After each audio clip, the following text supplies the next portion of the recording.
गुरुजी, मैंने आपकी किताब में पढ़ा हुआ है चंद्र अधिपति योग। तो थोड़ा सा बताएंगे कि क्या होता है, वो कैसे बनता है?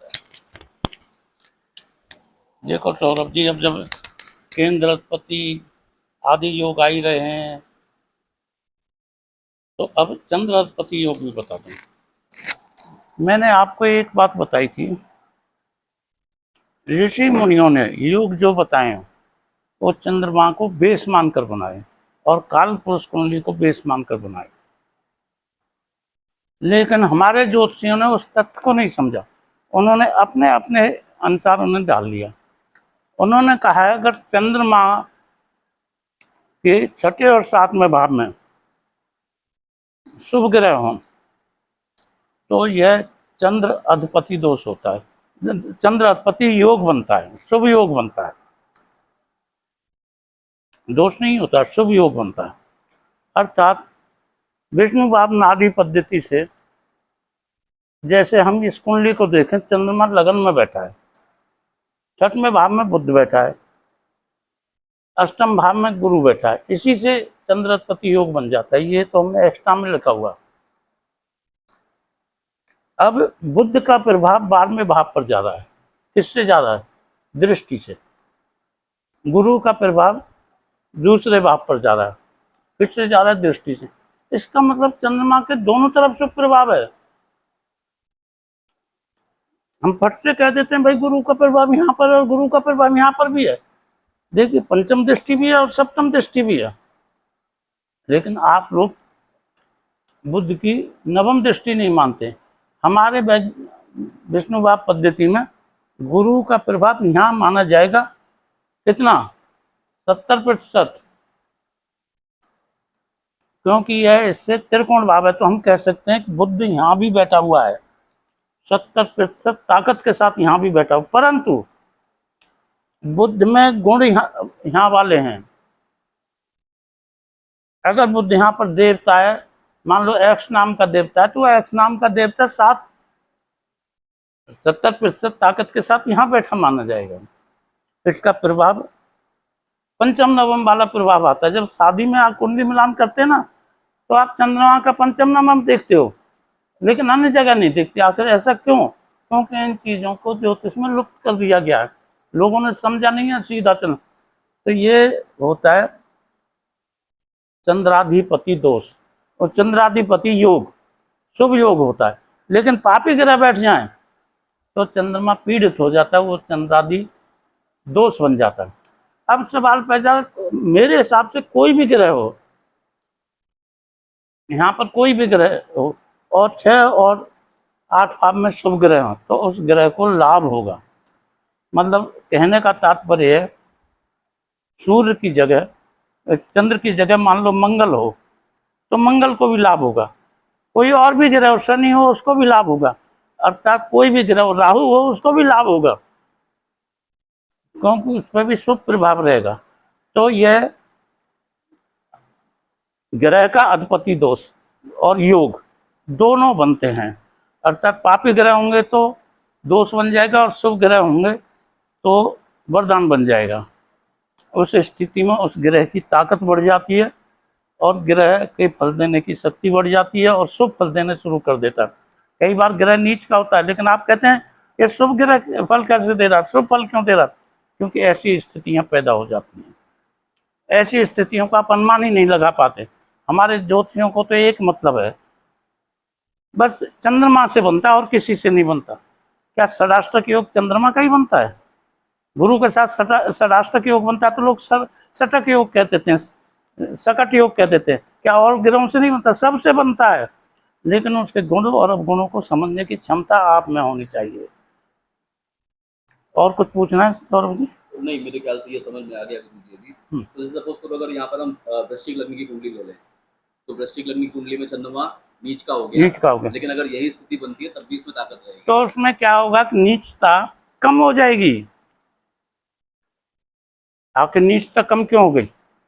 इन ग्रहों से शक्ति मिल गई, नीचता कम हो गई।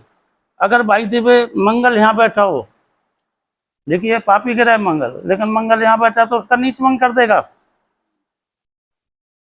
ये होता है चंद्राधिपति योग या दोष जो भी स्थिति बनती है, तो ये सब ग्रहों पर लागू होता है। मैं एक बार सम्मेलन में गया तो लोगों ने मेरी बहुत खिल्ली उड़ाई, लेकिन जब उन्होंने 10-5 कुंडली दी और मैंने उनका दूध का दूध पानी कर दिया, उनका आने वाले प्रभावों को बता दिया कि तुम्हारे जीवन में ये हुआ, तो सबकी बोलती बंद हो गई। तो इसलिए हर चीज़ का लोग मजाक उड़ाने लगते हैं, लेकिन वास्तविकता ये है जो मैंने यहाँ समझाई है। जब कुंडली आएंगी तो ये भी आपको समझा देंगे। आप जानते हो, अगर आपने देखा अगर किसी भी ग्रह के दोनों तरफ ग्रह बैठे हों तो लोग कहते हैं बहुत उत्तम स्थिति में, यह शुभ कर्तरी योग में। ठीक यही शुभ कर्तरी योग इस स्थिति में भी बनता है, अर्थात दृष्टि द्वारा भी शुभ कर्तरी योग बनता है, लेकिन बैठने पर थोड़ा ज़्यादा ताकतवर होता है, दृष्टि में थोड़ा कम ताकतवर। दूसरा क्या है, दृष्टि में वो किस भाव में बैठा है उसके प्रभाव भी आते हैं, और साथ में बैठने में जहाँ बैठा होता है वहाँ ग्रह को आगे पीछे का प्रभाव भी लेकर आया होता है, यहाँ लेकर नहीं आया होता, जैसे मैं आगे समझाऊंगा। कितना टाइम हो गया होगा? है 10 मिनट हो गए? 7-8 मिनट। इसमें एक सवाल पूछूं मैं? जैसे मान लीजिए यहाँ पर चंद्रमा नीच का होकर बैठा है, जैसे मान लीजिए यहाँ पर चंद्रमा नीच का होकर बैठा है, अब इस भाव में तो राहु बैठा हुआ है और इस भाव में गुरु बैठा हुआ है, तो इस केस में जो हो जाएगा, तो राहु तो इसके नीच को और बढ़ा देगा, गुरु जो हो जाएगी उसकी यहाँ पर दृष्टि पड़ेगी। सौरभ जी, ये बहुत क्रिटिकल सवाल है। मैं अच्छी तरह से कहता हूँ 90% ज्योतिषी से परिचित नहीं होंगे। है क्या, जब एमओपी में कोई ग्रह 6 और 8 भाव में आएगा, तो जब 6 भाव में आएगा तो वह चंद्रमा पर एंटी प्रभाव डालेगा, गलत प्रभाव डालेगा, तो वहाँ चंद्रमा परेशान करना शुरू कर देगा या चंद्रमा परेशान हो जाएगा। अष्टम भाव में जब कोई आएगा, क्योंकि वहाँ शुभ ग्रह है, और मान लो शुभ ग्रह आ गया तो चंद्रमा बहुत शुभ फल देने शुरू कर देगा, और अष्टम भाव में आने वाले ग्रह भी शुभ फल। अर्थात आपकी कार यहाँ से चल रही है, चंद्रमा यहाँ आ गया, तो कार ने तो जब टकराना है पत्थर से, खराब स्थिति से टकराना है, क्योंकि 6ठे भाव में है, पहली बात। दूसरी बात, एक राहु साथ में, तो आपकी यात्रा रुक जाएगी, जिस तरह से भी आप यात्रा को संभालते हैं।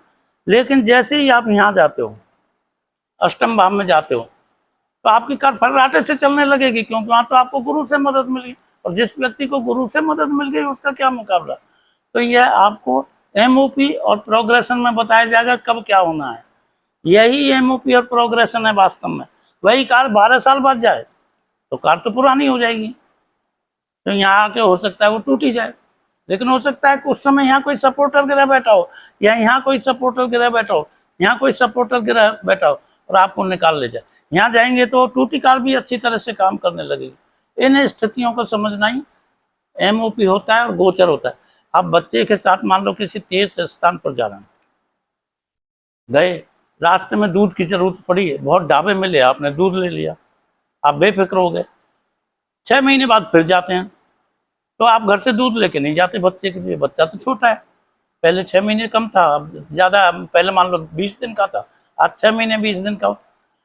लेकिन आपने देखा कोई ढाबा ही नहीं मिला, सरकार ने सब ढाबे हटा दिए सड़क चौड़ाने के चक्कर में, तो आपका बच्चा तो भूखा रह गया। इसे एमओपी कहते हैं कि आप उसी स्थान पर गुजर रहे हो जिस स्थान पर आप पहले गुजरे थे, लेकिन उस दिन दूध मिल रहा था, आज नहीं मिल रहा।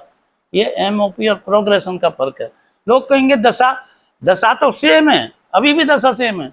मान लो शुक्र में गुरु की दशा है तो अभी तक गुरु की दशा है, शुक्र में राहु की दशा है तो अभी भी शुक्र में राहु की दशा है। उस दिन तो शुक्र में राहु की दशा में दूध मिल रहा था, आज क्यों नहीं मिल रहा। यह विष्णु भाव नाड़ी पद्धति की अपनी शोध है, और सटीक शोध है। इसके रिजल्ट आपको 2 मिनट में पता चल गया। क्योंकि दूध क्यों नहीं मिल रहा है, उस समय यहाँ कोई ना कोई पापी प्रभाव आ गया होगा, इसलिए दूध नहीं मिल रहा। फिर वो परिस्थितियां सुधरने के बाद वहाँ दूध भी मिलने लग जाएगा। अभी सड़क बन रही है, उसके बाद मिलने लग जाएगा। और सौरभ जी कुछ? इति श्री, धन्यवाद।